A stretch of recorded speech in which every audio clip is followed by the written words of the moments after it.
여러분 평화 트레킹에 참여하게 된 여러분을 축복하고 또 함께 할 수 있어서 감사합니다. 오늘 이 자리에서 시작하는데 다 알다시피 여기가 종각이에요. 종을 둔 집이어서 종각입니다. 여기가 이 종각이 있기 때문에 이 동네가 종로고, 그리고 이 집 이름도 종각이고, 그렇게 되어 있습니다. 이조시대 때 시작을 했는데 종을 쳐서 한양성의 성문을 열고 종을 쳐서 닫고 그랬다고 그래요. 근데 이게 중간에 불이 났다 다시 짓고 불 나고 다시 짓고 한 4차례나 그렇게 해서 옛날 모습은 아닌데, 저 종은 세조 때 그 원각사라고 하는 절이 파괴가 되면서 종을 어디다 둘까 하다가 그걸 여기다 두게 됐고, 몇 번 화재를 겪으면서 그 종이 수명을 다해서 85년에 지금 새 종을 갖다 놓고 헌종은 경복궁 문화재박물관 뒷뜰인가 지금 잘 쉬고 있다, 그 소리 들었습니다. 여기서 이 평화 트레킹을 시작하는 이유는 여기가 3.1운동 때 학생단을 중심으로 해서 만세운동이 일어났던 곳이고 독립선언문을 낭독했던 곳이기 때문에 여기서 시작을 합니다. 그리고 3월 12일에는 우리가 이제 가려고 하는 승동교회 목사님이나 여기 서울 안동교회 목사님을 비롯해서 기독교인들이 이 3.1운동의 기운이 없어지지 않아야 되겠다, 그래서 3월 12일 날 다시 한번 제2 독립선언서를 낭독하는데, 그 독립선언서 이름이 애원서예요. 저는 그 이름이 마음에 안 드는데 어쨌든 그런 일도 있었고, 또 독립운동 이후에 연해주의 대한국민회의, 또 상해의 상해 임시정부와 같이 여기 한성정부라고 하는 임시정부가 선포된 자리가, 그래도 공식적으로는 13도의 대표들이 모여서 여기서 한성정부를 선포했다 하는 것을 또 하나 중요하게 생각해 볼 수 있을 것 같습니다. 여러분, 여기는 종각역 5번 6번 출구 사이에 있는데 녹두장군 전봉중에 그 동상이 있습니다. 왜 녹두장군인지 아세요? 쪼꿈에서 녹두장군입니다. 전라도 고부에서 그 고부 목사 조병갑이라고 하는 사람한테 이 아버지가 죽죠. 1894년에 그 원수도 갚을 겸 너무 폭정에 시달려서 농민항쟁을 일으켰는데 한 1000여 명이 같이 참여를 했답니다. 한 1년여 지나는 동안에 전주 인근에 많은 개혁을 일으키고 또 뭔가 일들을 만들어냈는데 1년이 지나서 1895년에 체포가 되죠. 그러니까는 조정이 이걸 해결하지 못하니까 청나라 군사를 청했는데 그걸 빌미로 삼아서 일본 군대가 들어와 가지고 경복궁을 점령했다고 그럴까요? 그래서 1894년 9월에 2차 봉기를 일으킵니다. 근데 우금치라고 하는 데서 이 전봉준이 군대가 지게 되고, 그래서 잡혀가지고 끌려와서 서울로 왔는데 이 자리에 전옥서가 있었기 때문에 전옥서 터라고 하는 지금은 표지석만 남아 있는데, 그래서 이 전봉준 비석이 여기에 자리를 잡게 되죠. 이 신문을 받으면서 9월 봉기, 2차 봉기라고 할 수 있는데 그 봉기를 왜 일으켰느냐 물으니까 임금이 고초를 당하면 백성은 죽는 거나 마찬가지다. 일본 군대보다 우리는 무기도 없고 훈련도 안 돼 있는데 싸우면 질 줄 알았지만 죽을 때까지 한다 하는 마음으로 시작을 했다, 이렇게 대답을 했죠. 근데 하나 아이러니한 거는 독립운동을 한 유공자로 추서가 되지 않았다는 거예요. 그러니까 전봉준은 그냥 난을 일으킨 사람으로 우리 역사책에 남아있지, 동학난을 일으킨 동학혁명이라든지 아직도 독립유공자가 아니라는 거, 그 부분이 조금 아이러니하다 하는 생각을 갖게 됩니다. 여기가 YMCA 건물인데 이 건물은 60년대에 세워져 있었고 처음엔 아니었어요. 옛날에 YMCA 운동이 우리나라에 들어오면서 젊은이들 또 이 가까이에 있는 보성전문학교, 경성전문학교, 연희전문학교 학생들을 중심으로 젊은이들이 어떤 개화사상, 독립사상을 키워가던 그런 곳이 이 YMCA죠.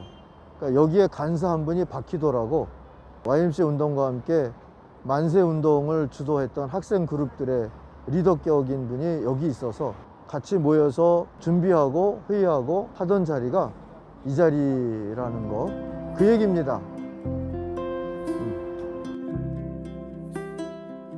여러분, 여기는 승동교회라는 곳인데 1893년에 미국 북장로교회 선교사인 무어 목사하고 16명의 교인들이 여기서 예배를 하면서 교회가 됐어요.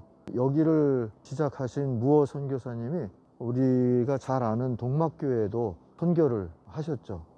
근데 여기가 주로 이 계급 타파적인 생각을 가졌던 선교사님이 그것과 상관없이 전도를 하면서 백정들이 많이 와서 이걸 백정교회라고 그렇게 부르기도 했답니다.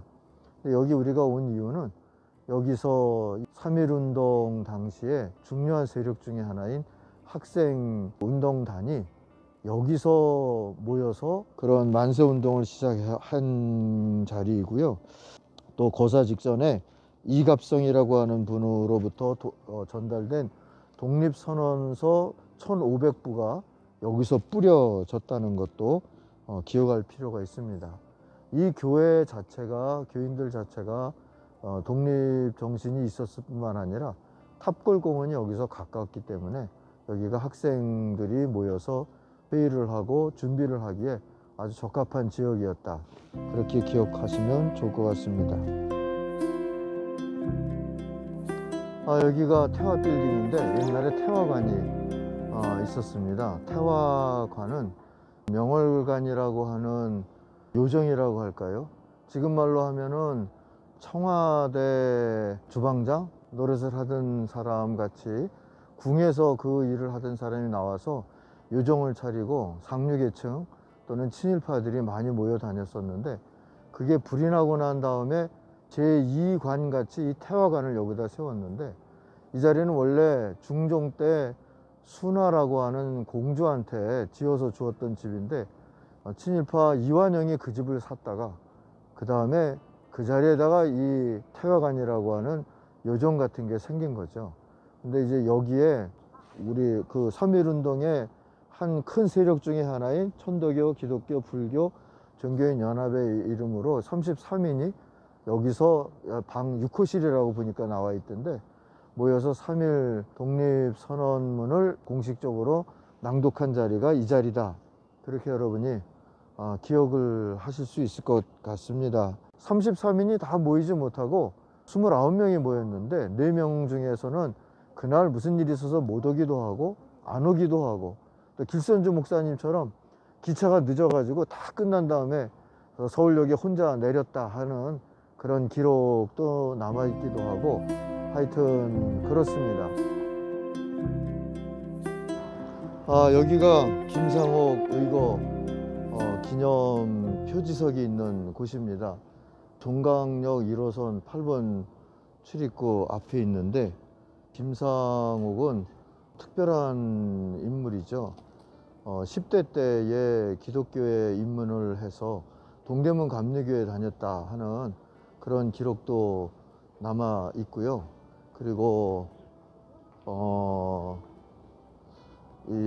1919년에 3.1운동이 있고 난 다음에 본격적으로 항일 그런 운동에 뛰어들었는데, 19년에 그 만세 운동하는 데서 여학생을 폭력을 가하는 일본 순사와 싸웠다는 얘기도 있고, 또 나름 뭔가 혁신 공보라고 하는 그러한 지하신문을 만들어서 어떤 점진적인 그 항일 개혁 운동을 하려고 했던 사람인데, 그 일로 인하여서 체포가 돼서 엄청난 고통을 받게 되죠. 그리고 상해로 가서 그 임시정부 사람들이나 의열단 사람들을 만나서 의열단에 가입을 해요. 그 전에 철물점을 하면서 한때는 50명의 직원이 있었다 할 만큼 돈을 많이 벌었는데 그 돈을 다 항일운동에 쏟아붓게 되죠. 그리고 폭탄과 총기를 가지고 우리나라에 들어와서 22년 3년 무렵에 그 본격적인 저항운동을 하게 됩니다. 종로 경찰서에다가 폭탄을 투척하고 그걸로 인하여서 체포가 될 위협이 있었는데 마치 무슨 007 영화에 나오는 그러한 스파이처럼 총기를 가지고 그 포위망을 뚫어내면서 일제에 항거를 하고 또 여러 경찰이나 이런 사람들을 죽이기도 하고 상해를 입히기도 하고, 그리고 23년도인가에 죽었는데 그때도 권총 2자루를 가지고 지붕을 날아다니면서 한 20여 명의 그런 그 경찰들하고 싸웠다 하는 기록이 있고, 단 한 발의 총알을 남겨놓고 자결을 했다 하는 그런 기록이 남아 있습니다. 지금 효제동에서 죽었기 때문에 그 마로니에 공원에 가면 김상옥의 동상이 서 있습니다. 기독교인이면서도 또 중국에 갔을 때 의열단 활동도 하고 막스 레닌 사상도 받아들였다 하는 여러 면에 있어서 흥미로운 그런 특별한 인물이다. 그게 김상옥이다. 근데 아까 보았던 것처럼 그 흔적은 너무 초라해서 좀 안타깝다 하는 생각이 드네요. 여기가 황성신문사가 있던 터입니다. 1898년 남궁옥 등이 창간을 했다. 이게 국한문 혼영이었던 그런 신문인데요. 유명한 것은 을사조약이 강제 체결되니까 장지연 등이 시일야 방성대곡이라고 하는 유명한 사설을 썼던 그러한 신문이죠. 이 일 때문에 고초를 걷기도 하고 황성신문이 나중에 폐간이 되기도 하는데, 이 남궁옥 선생님의 전기는 제가 초등학교 5학년 때 읽었거든요.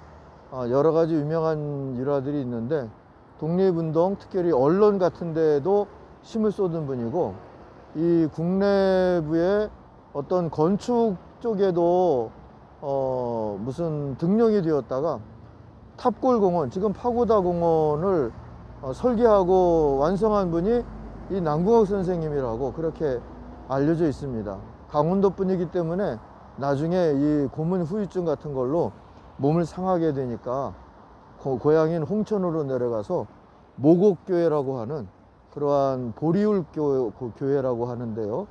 거기에 가서 장로로 섬기다가 나중엔 목회자가 되기도 하고요. 거기에 무궁화 동산을 만들어서 전국에 무궁화를 보급하는 데도 힘쓰었던 계몽운동에 끝까지 힘쓰다가 돌아가셨을 때에도 과수나무 밑에 나를 묻어달라는 유언을 남기고 그대로 과수밭에 묻혔던 그런 분으로 알려져 있습니다. 지금도 홍천 모곡리에 가면 모국교회가 있는데 이렇게 옆으로 일자형 교회를 만들어서 가운데로 들어가면 한쪽엔 남자 한쪽엔 여자가 앉을 수 있도록 하는 그런 흥미로운 형태의 예배당이 기념 예배당으로 지금도 남아 있는데, 여러분 언제 홍천 갈 일 있으면 한번 찾아보시면 나름 의미가 있으리라고 생각을 합니다.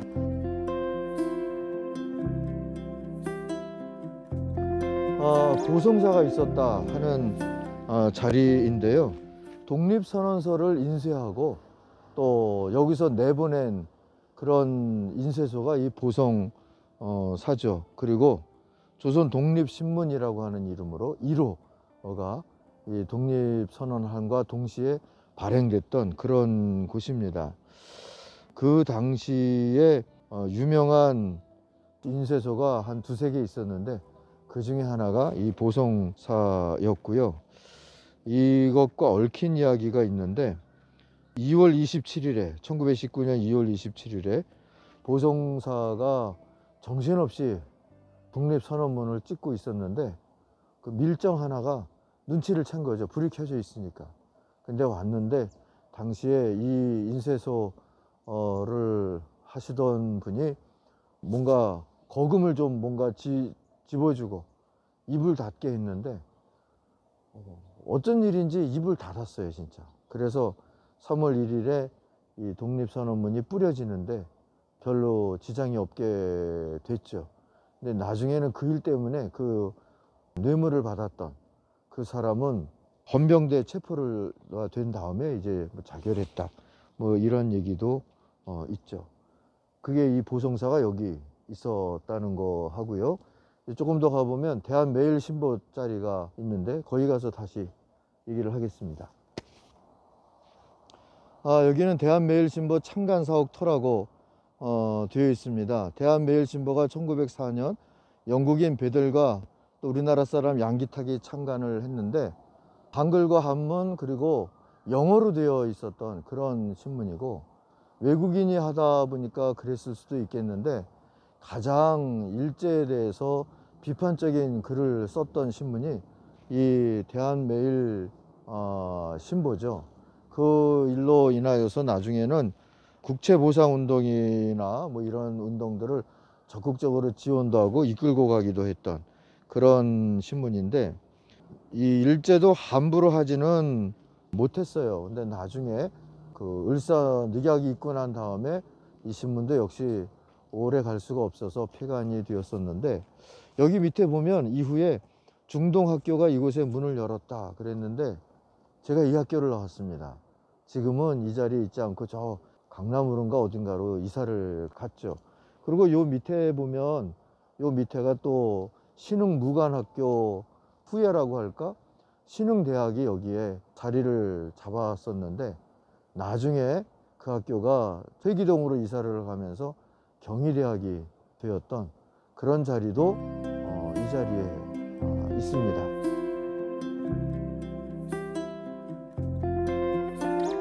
여기가 대한민국 역사박물관입니다.